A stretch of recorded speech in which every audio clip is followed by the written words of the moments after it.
ನಮಸ್ಕಾರ ಸ್ನೇಹಿತರೆ, ಹೇಗಿದ್ದೀರಾ ಎಲ್ಲರೂ? ಚೆನ್ನಾಗಿದ್ದೀರಾ ಅಂತ ಭಾವಿಸ್ತೀನಿ. ನಾನು ನಿಮ್ಮ ಗೀತಾಂಜಲಿ. ಇವತ್ತು ನಾನು ಮನೆಯಲ್ಲಿ ಸಿಂಪಲಾಗಿ ಪ್ಲೇನ್ ಕುಷ್ಕ ಮಾಡ್ತಾಯಿದ್ದೀನಿ. ಅದ್ರ ಜೊತೆ ಎಗ್ ಫ್ರೈ ಕೂಡ ಮಾಡ್ತಾಯಿದ್ದೀನಿ. ಈ ಎರಡೂ ರೆಸಿಪಿನ ಹೇಗೆ ಮಾಡೋದು ಅಂತ ಕೂಡ ಈ ಚಾನಲಲ್ಲಿ ತೋರಿಸ್ತಾ ಇದ್ದೀನಿ. ಈ ರೆಸಿಪಿ ನೀವು ಮನೇಲಿ ಒಂದು ಸತಿ ಟ್ರೈ ಮಾಡಿ ಹೇಗಿದೆ ಅಂತ ನನಗೆ ತಿಳಿಸಿ. ಇಷ್ಟ ಆದರೆ ಲೈಕ್ ಮಾಡಿ, ಕಮೆಂಟ್ ಮಾಡೋದನ್ನು ಮರಿಬೇಡಿ. ಹಾಗೆ ಫ್ಯಾಮಿಲಿ ಆ್ಯಂಡ್ ಫ್ರೆಂಡ್ಸಿಗೆ ಶೇರ್ ಮಾಡಿ. ಮನೆಗೆ ತಕ್ಷಣಕ್ಕೆ ನೆಂಟರು ಬಂದಾಗ, ಸ್ನೇಹಿತರು ಬಂದಾಗ ಏನು ಮಾಡಬೇಕು ಅಂತ ತೋಚದೇ ಇರುವಾಗ ತುಂಬಾ ಬೇಗ ಅಂದರೆ ತುಂಬಾ ಬೇಗ ಆಗುವಂಥ ರೆಸಿಪಿ ಇದು. ತುಂಬ ಟೈಮ್ ಹಿಡಿಯೋದಿಲ್ಲ, ಒಂದು ಹಾಫ್ ಆನ್ ಅವರಲ್ಲಿ ಮಾಡಿಬಿಡ್ಬೋದು. ತುಂಬಾ ಸಿಂಪಲ್ ರೆಸಿಪಿ. ಹೇಗೆ ಮಾಡೋದು ಅಂತ ನೋಡೋಣ ಬನ್ನಿ. ಸೂಪರಾಗಿ ಬನ್ನಿ ಸ್ಟಾರ್ಟ್ ಮಾಡೋಣ. ಪ್ಯಾನ್ ಇಟ್ಕೊಳ್ಳಿ, ಎಣ್ಣೆ ಹಾಕ್ಕೊಳ್ಳಿ. ಒಂದು 2 ಸ್ಪೂನ್ ಎಣ್ಣೆನ ಹಾಕ್ಕೊಳ್ತಾ ಇದ್ದೀನಿ. ಎಣ್ಣೆ ಕಾದ ನಂತರ ಜಜ್ಜಿಟ್ಕೊಂಡಿರೋ ಶುಂಠಿ ಮತ್ತು ಬೆಳ್ಳುಳ್ಳಿ ಪೇಸ್ಟನ್ನು ಹಾಕ್ಕೊಳ್ತಾ ಇದ್ದೀನಿ 1 ಸ್ಪೂನು.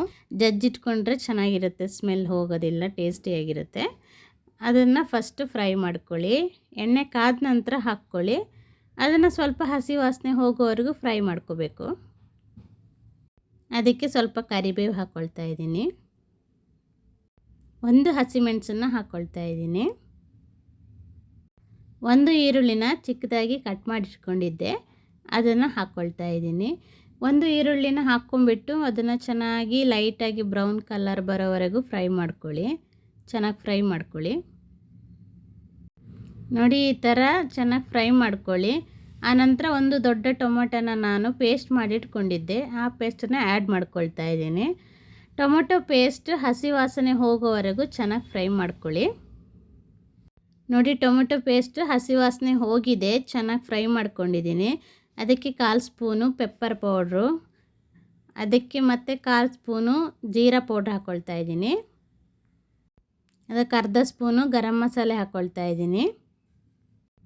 1/2 ಸ್ಪೂನು ಚಿಲ್ಲಿ ಹಾಕ್ಕೊಳ್ತಾ ಇದ್ದೀನಿ. ಖಾರದ ಪುಡಿ ನೋಡ್ಕೊಂಡು ಹಾಕ್ಕೊಳ್ಳಿ, ನಿಮ್ಗೆ ಎಷ್ಟು ಖಾರ ಬೇಕೋ ಅಷ್ಟು ಹಾಕ್ಕೊಳ್ಳಿ. ಇದನ್ನೆಲ್ಲ ಚೆನ್ನಾಗಿ ಫ್ರೈ ಮಾಡ್ಕೊಳ್ಳಿ. ಅದರಲ್ಲಿ ಅಂದರೆ ಸ್ವಲ್ಪ ಮಸಾಲೆ ಚೆನ್ನಾಗಿ ಎಲ್ಲದಕ್ಕೂ ಹಿಡಿಯೋವರೆಗೂ ಚೆನ್ನಾಗಿ ಫ್ರೈ ಮಾಡ್ಕೊಳ್ಳಿ. ರುಚಿಗೆ ತಕ್ಕಷ್ಟು ಉಪ್ಪು ಹಾಕ್ಕೊಳ್ಳಿ. ಉಪ್ಪು ಕೂಡ ನೋಡ್ಕೊಂಡು ಹಾಕ್ಕೊಳ್ಳಿ. ಮೊಟ್ಟೆಗೆ ಉಪ್ಪು ಹಾಕಿ ಬೇಯಿಸಿರ್ತೀವಲ್ವ, ಬರೀ ಮಸಾಲೆಗೆ ಎಷ್ಟು ಬೇಕೋ ಅಷ್ಟು ಹಾಕ್ಕೊಳ್ಳಿ. ನೋಡಿ, ಮಸಾಲೆ ಈ ಥರ ಚೆನ್ನಾಗಿ ಫ್ರೈ ಆಗಬೇಕು. ನೀರೆಲ್ಲ ಆ್ಯಡ್ ಮಾಡೋಕ್ಕೆ ಹೋಗಬೇಡಿ. ಎಗ್ ಫ್ರೈಗೆ ನೀರು ಆ್ಯಡ್ ಮಾಡೋದೇನು ಬೇಡ. ಮತ್ತು ಬೇಯಿಸಿಟ್ಕೊಂಡಿರೋ ಮೊಟ್ಟೆನ ನಾನು ಪೀಸ್ ಮಾಡ್ಕೊಂಡಿದ್ದೀನಿ, 2 ಪೀಸ್ ಮಾಡ್ಕೊಂಡಿದ್ದೀನಿ, ಅದಕ್ಕೆ ಹಾಕ್ತಾಯಿದ್ದೀನಿ. ಮೊಟ್ಟೆನ ಮಸಾಲೆ ಜೊತೆ ಚೆನ್ನಾಗಿ ಮಿಕ್ಸ್ ಮಾಡಿ. ಮಿಕ್ಸ್ ಮಾಡೋತ್ತಿಗೆ ಅಂದರೆ ತರಕಾರಿ ಪಲ್ಯ ಎಲ್ಲ ಮಿಕ್ಸ್ ಮಾಡ್ತಿರಲ್ಲ, ಹಾಗೆ ಮಿಕ್ಸ್ ಮಾಡಬೇಡಿ, ಮೊಟ್ಟೆ ಎಲ್ಲ ಪೀಸ್ ಆಗಿಬಿಡುತ್ತೆ. ನೋಡಿ, ಈ ಥರ ಮಸಾಲೆನ ಅದಕ್ಕೆ ನಿಧಾನವಾಗಿ ಎಲ್ಲದಕ್ಕೂ ಆ್ಯಡ್ ಮಾಡಿ. ನೋಡಿ, ಈ ಥರ ಮಸಾಲೆನ ಚೆನ್ನಾಗಿ ಮಿಕ್ಸ್ ಮಾಡಿದ್ದೀನಿ. ಹಾಗೆಯೇ ಮಸಾಲೆ ಎಲ್ಲ ಮೊಟ್ಟೆಗೆ ಸ್ವಲ್ಪ ಹಿಡಿಬೇಕು. ಅಲ್ಲಿವರೆಗೂ ಲೈಟಾಗಿ ಸ್ವಲ್ಪ ಫ್ರೈ ಆಗೋಕ್ಕೆ ಬಿಡಿ. ನೀರು ಮಾತ್ರ ಆ್ಯಡ್ ಮಾಡೋಕ್ಕೆ ಹೋಗಬೇಡಿ. ಒಂದು 5 ಮಿನಿಟು ಇದೇ ಥರ ಫ್ಲೇಮ್ ಒಳಗೆ ಮುಚ್ಚಿಟ್ಬಿಟ್ಟು ಬೇಯಿಸಿ. ಒಂದು 5 ಮಿನಿಟ್ ಆಯಿತು, ಸಾಕು. ನೋಡಿ, ಈ ಥರ ಮಸಾಲೆ ಎಲ್ಲ ಎಗ್ ಜೊತೆ ಚೆನ್ನಾಗಿ ಹಿಡಿದಿರುತ್ತೆ. ಅದನ್ನೇ ಸ್ವಲ್ಪ ಉಲ್ಟ ಹಾಕಿ ಆ ಮಸಾಲೆನೆಲ್ಲ ಅದಕ್ಕೆ ಚೆನ್ನಾಗಿ ಮಿಕ್ಸ್ ಮಾಡಿಬಿಡಿ. ಓಕೆನಾ? ಮಸಾಲೆ ಫ್ರೈ ರೆಡಿಯಾಗಿದೆ. ಅದನ್ನು ಚೆನ್ನಾಗಿ ನೀವು ಚಪಾತಿ ಜೊತೆ ಆಗಲಿ, ಊಟದ ಜೊತೆ ಆಗಲಿ, ಅಥವಾ ಪ್ಲೇನ್ ಕುಷ್ಕ ಏನಾದರೂ ಮಾಡಿಕೊಂಡು ಅದ್ರ ಜೊತೆ ಆಗಲಿ ತಿನ್ಬೋದು. ಸೂಪರಾಗಿರುತ್ತೆ. ನೀವು ಮನೇಲಿ ಒಂದು ಸತಿ ಟ್ರೈ ಮಾಡಿ ತಿಂದ್ಬಿಟ್ಟು ಹೇಗೆ ಬಂದಿದೆ ಅಂತ ಹೇಳಿ, ಕಮೆಂಟ್ ಮಾಡಿ. ನೋಡಿ ಹೇಗೆ ಬಂದಿದೆ ಅಂತ. ಮಸಾಲೆ ಫ್ರೈ ಅಂತ ಹೇಳಿದ್ದು ಚೆನ್ನಾಗಿ ಬಂದಿದೆ ಅಲ್ವಾ? ಕುಕ್ಕರಲ್ಲಿ ಮಾಡೋಣ ಪ್ಲೇನ್ ಕುಷ್ಕ. ಈ ಥರ ಒಂದು ಕುಕ್ಕರ್ ಇಟ್ಕೊಂಡಿದ್ದೀನಿ. ನಾನು ಫಸ್ಟಿಗೆ ತುಪ್ಪನ ಹಾಕ್ತಿದ್ದೀನಿ. 1-2 ಸ್ಪೂನ್ ತುಪ್ಪ ಹಾಕ್ಕೊಳ್ತಾ ಇದ್ದೀನಿ. ಗೋಡಂಬಿ ದ್ರಾಕ್ಷಿನ ನಾನು ಫ್ರೈ ಮಾಡ್ಕೊಳ್ತಾ ಇದ್ದೀನಿ. ಫಸ್ಟಿಗೆ ಗೋಡಂಬಿ ದ್ರಾಕ್ಷಿ ಫ್ರೈ ಮಾಡಿ ತೆಗೆದಿಟ್ಕೊಳ್ತೀನಿ. ಸ್ವಲ್ಪ ದ್ರಾಕ್ಷಿ, ಸ್ವಲ್ಪ ಗೋಡಂಬಿ ತೊಗೊಂಡಿದ್ದೀನಿ. ಗೋಡಂಬಿನ ಫಸ್ಟು ತುಪ್ಪದಲ್ಲಿ ಹುರಿದು ತೆಗೆದುಕೊಳ್ತೀನಿ, ಯಾಕೆಂದರೆ ದ್ರಾಕ್ಷಿ ಬೇಗ ಫ್ರೈ ಆಗಿಬಿಡುತ್ತೆ. ಸ್ವಲ್ಪ ಲೈಟಾಗಿ ಬ್ರೌನ್ ಆಗೋವರೆಗೂ ಫ್ರೈ ಮಾಡ್ಕೊಂಡು ತೆಕ್ಕೊಂಬಿಡಿ. ಗೋಡಂಬಿ ತೆಕ್ಕೊಂಡೆ, ಈಗ ದ್ರಾಕ್ಷಿ ಹಾಕ್ತಾಯಿದ್ದೀನಿ. ದ್ರಾಕ್ಷಿ ಬೇಗ ಫ್ರೈ ಆಗಿಬಿಡುತ್ತೆ, ಅದನ್ನು ಕೂಡ ಬೇಗ ತೆಕ್ಕೊಂಬಿಡಿ.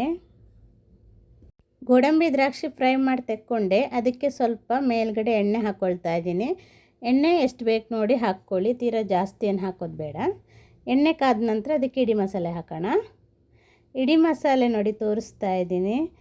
ನಾನು ಹಸಿಮೆಣಸೆಲ್ಲ ತೊಗೊಂಡಿದ್ದೀನಿ, ಅದು ನೆಕ್ಸ್ಟ್ ಹಾಕ್ತೀನಿ. ಇಡಿ ಮಸಾಲೆ 1 ಸ್ಟಾರು, 2 ಲವಂಗ, 1 ಚಕ್ಕೆ, 1 ದಾಲ್ಚಿನ್ನಿ ಮತ್ತು 2 ಏಲಕ್ಕಿ, ಸ್ವಲ್ಪ ಸೋಂಪು, ಇಷ್ಟು ತೊಗೊಂಡಿದ್ದೀನಿ.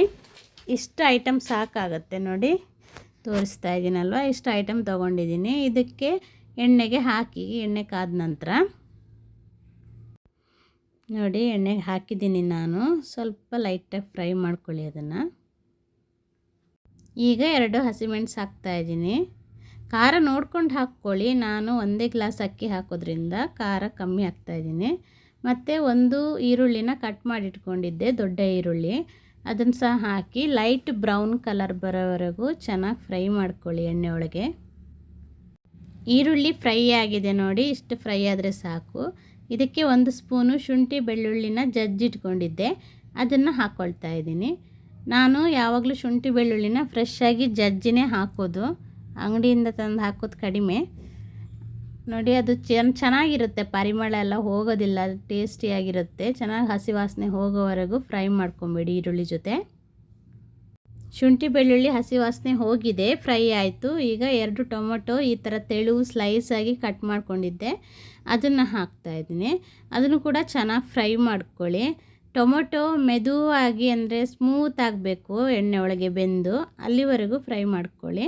ಒಂದು ವೇಳೆ ಫ್ರೈ ಮಾಡ್ತಾ ಇರೋಕ್ಕಾಗಲ್ಲ ಅಂದರೆ ಲೈಟಾಗಿ ಬೇಯಲಿ, ಸ್ವಲ್ಪ ಮುಚ್ಚಳ ಮುಚ್ಚಿಟ್ಬಿಡಿ, ಈ ಥರ ಮಿಕ್ಸ್ ಮಾಡಿ. ಆಮೇಲೆ ಬೇಕಿದ್ರೆ ಮತ್ತೊಂದು ಸತಿ ನೀವು ಚೆನ್ನಾಗಿ ಈ ಥರ ಕೈ ಆಡಿಸಿ. ಸ್ವಲ್ಪ ಸಾಲ್ಟ್ ಹಾಕ್ಕೊಳ್ಳಿ, ಅಂದರೆ ಅದು ಈರುಳ್ಳಿ ಮತ್ತು ಟೊಮೊಟೊ ಸ್ವಲ್ಪ ಬೇಗನೆ ಮೆದು ಆಗುತ್ತೆ ಸಾಲ್ಟ್ ಹಾಕ್ಕೊಂಡು ಬೇಯಿಸೋದ್ರಿಂದ. ಉಪ್ಪು ಹಾಕ್ಕೊಳ್ಳಿ ಚೆನ್ನಾಗಿ, ಅಂದರೆ ಇದಕ್ಕೆ ಮಾತ್ರ ಎಷ್ಟಾಗುತ್ತೆ ಅಷ್ಟು ನೋಡ್ಕೊಂಡು ಹಾಕ್ಕೊಳ್ಳಿ. ಆಮೇಲೆ ರೈಸ್ ಹಾಕ್ಕೊಳ್ಳುವಾಗ ಬೇಕಿದ್ರೆ ಹಾಕ್ಕೊಂಡ್ರೆ ಆಯಿತು. ಈ ಥರ ಮಿಕ್ಸ್ ಮಾಡಿ ಸ್ವಲ್ಪ ಬೇಯೋದಕ್ಕೆ ಬಿಡಿ, ಟೊಮೊಟೊ ಎಲ್ಲ ಮೆದು ಆಗಲಿ. ಈ ಥರ ಮುಚ್ಚಿಟ್ಟಿದ್ದೆ ಹೀಗೆ ಸುಮ್ಮನೆ ಒಂದು ಮುಚ್ಚಳನ, ವಿಜಲೇನು ಹಾಕಿರಲಿಲ್ಲ ನೋಡಿ. ಈ ಥರ ಟೊಮೊಟೊ ಚೆನ್ನಾಗಿ ಬೆಂದಿದೆ ಮೆದುವಾಗಿ, ಹಾಗೆಯೇ ಸ್ವಲ್ಪ ಸೌಟಾಡಿಸಿ. ಇದಕ್ಕೆ 1/4 ಕಪ್ ಮೊಸರು ಹಾಕ್ಕೊಳ್ತಾ ಇದ್ದೀನಿ. ಮೊಸರು ತುಂಬ ಹಾಕ್ಕೋಬೇಡಿ, ಅಂದರೆ ಜಾಸ್ತಿ ಮಾಡ್ತಾ ಇಲ್ಲ, ಒಂದೇ ಗ್ಲಾಸ್ ರೈಸ್ ಹಾಕೋದ್ರಿಂದ ಜಾಸ್ತಿ ಬೇಡ. 3 ಸ್ಪೂನು, ಸ್ಪೂನಲ್ಲಾದರೆ 3 ಸ್ಪೂನ್ ಕರ್ಡ್ ಸಾಕಾಗುತ್ತೆ, ಕಪ್ಪಲ್ಲಾದರೆ 1/4 ಕಪ್ ಸಾಕಾಗುತ್ತೆ. ಈ ಥರ ಹಾಕಿಬಿಟ್ಟು ಚೆನ್ನಾಗಿ ಮಿಕ್ಸ್ ಮಾಡ್ಕೊಂಬಿಡಿ. ಇದಕ್ಕೆ 1/4 ಸ್ಪೂನು ಜೀರಾ ಪೌಡ್ರ್ ಹಾಕ್ಕೊಳ್ತಾ ಇದ್ದೀನಿ. 1/2 ಸ್ಪೂನು ಪೆಪ್ಪರ್ ಹಾಕ್ತಾಯಿದ್ದೀನಿ. 1/2 ಸ್ಪೂನು ಗರಂ ಮಸಾಲೆ ಹಾಕ್ತಾಯಿದ್ದೀನಿ. ಮತ್ತು ಖಾರದ ಪುಡಿ ಹಾಕ್ತಾಯಿದ್ದೀನಿ. ಖಾರದ ಪುಡಿನ ನೀವು ನಿಮಗೆ ಎಷ್ಟು ಖಾರ ಬೇಕೋ ಅಷ್ಟು ಹಾಕ್ಕೊಳ್ಳಿ. ನಾನು ಹಸಿಮೆಣಸು ಕೂಡ ಹಾಕಿದ್ದೆ, ಅದು ತುಂಬ ಖಾರ ಇರುತ್ತೆ. ಮತ್ತು ಖಾರದ ಪುಡಿ 1/2 ಸ್ಪೂನ್ ಹಾಕಿದ್ದೀನಿ. ಚೆನ್ನಾಗಿ ಮಿಕ್ಸ್ ಮಾಡ್ಕೊಳ್ಳಿ. ನೀವು ಎಷ್ಟು ರೈಸ್ ಯೂಸ್ ಮಾಡ್ತೀರಾ ಅನ್ನೋದ್ರ ಮೇಲೆ ಡಿಪೆಂಡ್ ಆಗಿರುತ್ತೆ. ನಿಮ್ಮ ಖಾರ ನೀವು ಎಷ್ಟು ತಿಂತೀರಾ ಅನ್ನೋದ್ರ ಮೇಲೆ ಕೂಡ ಡಿಪೆಂಡ್ ಆಗಿರುತ್ತೆ. ನೋಡ್ಕೊಂಡು ಹಾಕ್ಕೊಳ್ಳಿ, ಚೆನ್ನಾಗಿ ಮಿಕ್ಸ್ ಮಾಡ್ಕೊಳ್ಳಿ ಆಯಿತಾ. ಇದಕ್ಕೇ ನಾನು ಸ್ವಲ್ಪ ಪುದೀನ ಮತ್ತು ಸ್ವಲ್ಪ ಕೊತ್ತಂಬರಿ ಸೊಪ್ಪನ್ನು ಹಾಕ್ಕೊಳ್ತಾ ಇದ್ದೀನಿ.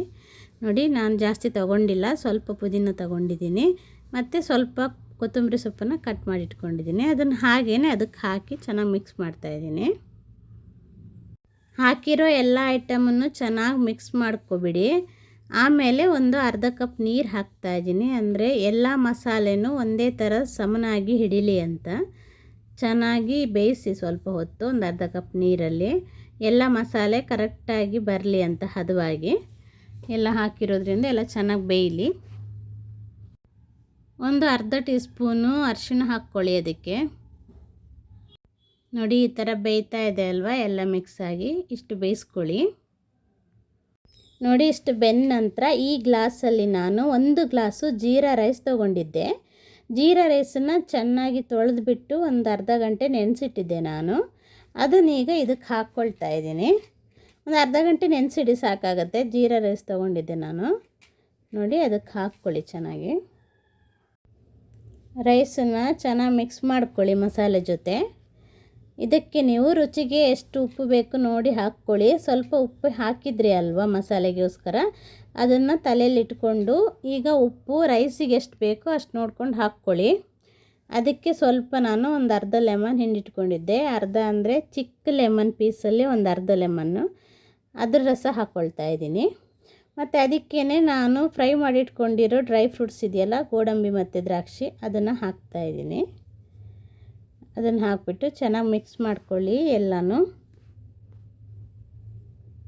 1 ಗ್ಲಾಸ್ ಅಕ್ಕಿಗೆ 1.5 ಗ್ಲಾಸ್ ನೀರು ಹಾಕಿದರೆ ಸಾಕಾಗುತ್ತೆ. ನೀವು ಮೊದಲೇ ಏನಾದರೂ ಸ್ವಲ್ಪ ಗ್ರೇವಿ ಅದರಲ್ಲಿ ಬಾಕಿ ಉಳಿಸ್ಕೊಂಡಿದ್ರೆ ಒಂದೇ ಲೋಟ ಹಾಕಿ ಸಾಕು.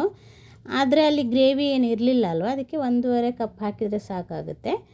1.5 ಕಪ್ ನೀರು ಹಾಕ್ಬಿಟ್ಟು ಚೆನ್ನಾಗಿ ಮಿಕ್ಸ್ ಮಾಡಿಕೊಂಡು 1 ವಿಷಲ್ ಬಂದರೆ ಸಾಕು. ಮೀಡಿಯಮ್ ಫ್ಲೇಮಲ್ಲಿ ಇಟ್ಕೊಳ್ಳಿ, ಹೈ ಫ್ಲೇಮಲ್ಲಿ ಇಟ್ಕೋಬೇಡಿ.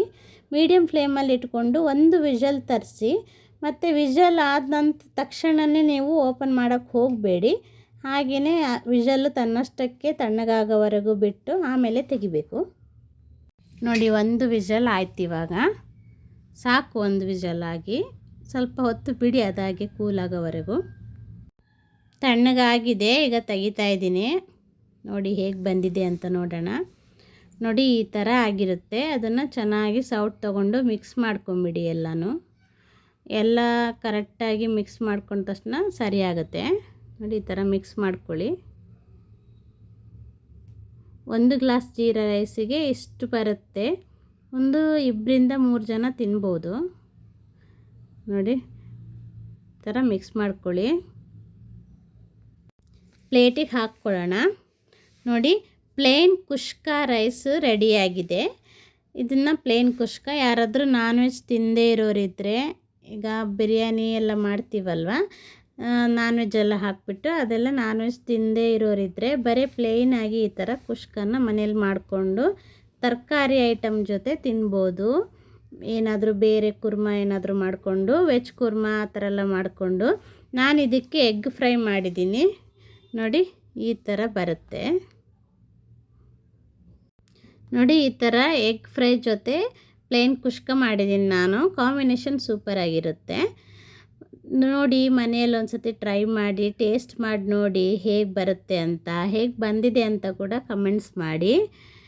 ಈ ವಿಡಿಯೋ ಇಷ್ಟ ಆದರೆ ಲೈಕ್ ಮಾಡೋದನ್ನು ಮರಿಬೇಡಿ. ಫ್ಯಾಮಿಲಿ ಮತ್ತು ಫ್ರೆಂಡ್ಸಿಗೆ ಶೇರ್ ಮಾಡಿ, ಕಮೆಂಟ್ಸ್ ಮಾಡಿ, ಸಬ್ಸ್ಕ್ರೈಬ್ ಮಾಡ್ಕೊಳ್ಳಿ. ಹಾಗೆ ಸಪೋರ್ಟ್ ಮಾಡಿ, ದಯವಿಟ್ಟು ಸಪೋರ್ಟ್ ಮಾಡಿ. Thanks for watching.